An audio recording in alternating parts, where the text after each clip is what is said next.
آپ دیکھ رہے ہیں جیو نیوز کے وار روم کا خصوصی سیگمنٹ جو کہ آبنہ ہرمز کی بندش سے متعلق ہے۔ 28 فروری کو ایران پر اسرائیل اور امریکہ نے حملہ کیا اور اس جنگ کے شروع ہونے کے بعد 2 مارچ کو ایران کی جانب سے یہ اعلان کیا گیا کہ آبنہ ہرمز کو بند کیا جا رہا ہے، اور پھر ایران کی جانب سے کہا گیا کہ صرف وہی جہاز گزر سکیں گے آبنہ ہرمز سے جن کے پاس ایران کی طرف سے اجازت حاصل ہوگی۔ آبنہ ہرمز کی بندش کا معاملہ پوری دنیا کے میڈیا میں رپورٹ ہو رہا ہے۔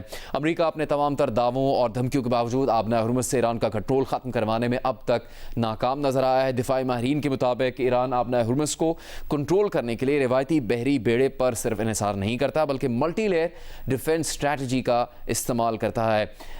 وہ ڈیفنس اسٹریٹجی کیا ہے اس کی تفصیل جیو نیوز کے وار روم میں آپ کو بتائی جائے گی۔ ہم آپ کو یہ بتا دیں کہ آبنہ ہرمز پر کنٹرول کے طریقے کے لیے جو پہلی حکمت عملی ہے ایران کی وہ موبائل میزائل بیٹریز ہیں جو اس نے یہاں پر نصب کر رکھی ہیں، اور اس کے ساتھ ساتھ دوسری جو حکمت عملی ہے وہ سپیڈ بوٹس کی ہے۔ اس لیے کام آتی ہیں ایران کو کہ وہ مؤثر طریقے سے اس آبنہ ہرمز کو کنٹرول کرتا ہے اور فوری طور پر رد عمل دینے کے لیے ان سپیڈ بوٹس کو استعمال کیا جاتا ہے۔ اس کے علاوہ سمندری بارودی سرنگیں بچھا رکھی ہیں جس کے بارے میں بہت سے خطرات اور خدشات کا بھی اظہار کیا گیا۔ صرف یہی نہیں، بیشتر اور اقدامات بھی ایران کی جانب سے کیے گئے ہیں۔ آبنہ ہرمز پر مکمل کنٹرول رکھنے کے لیے خود کش ڈرونز بھی استعمال کیے جا رہے ہیں ایران کی جانب سے، اور اب تک جو واقعات پیش آئے ہیں اس کے بارے میں بھی رپورٹ کیا گیا ہے۔ ایرانی بحریہ خاص طور پر اس آبدوزوں کو مکمل ختم کرنے کا دعویٰ کرتا ہے، لیکن ابھی بھی ایک خطرہ اور موجود ہے، اور وہ میجٹ سب میرین سے متعلق ہے، یعنی چھوٹی سب میرین یہاں پر موجود ہوتی ہے جس کے بارے میں امریکہ کی جانب سے بھی خدشات کا اظہار کیا جا چکا ہے۔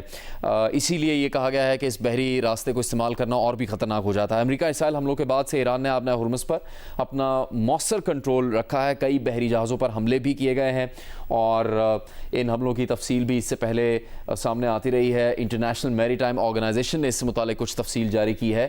28 فروری سے 2 اپریل تک جو جہاز نشانہ بنے ہیں ان کی تعداد 20 بتائی گئی ہے، اور ان حملوں میں 10 ہلاکتیں بھی ہو چکی ہیں۔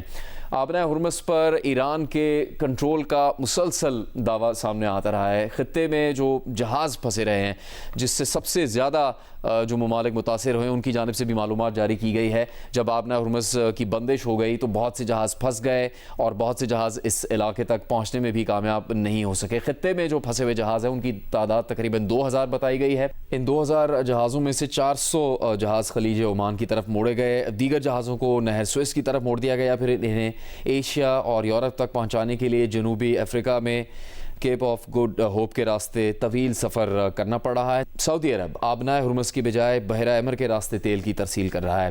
آبنہ ہرمز سے گزشتہ 24 گھنٹے میں ایران کی اجازت سے 15 جہاز گزرے ہیں۔ ایرانی میڈیا کے مطابق یہ تعداد جنگ شروع ہونے سے پہلے کی نسبت 90% کم ہے۔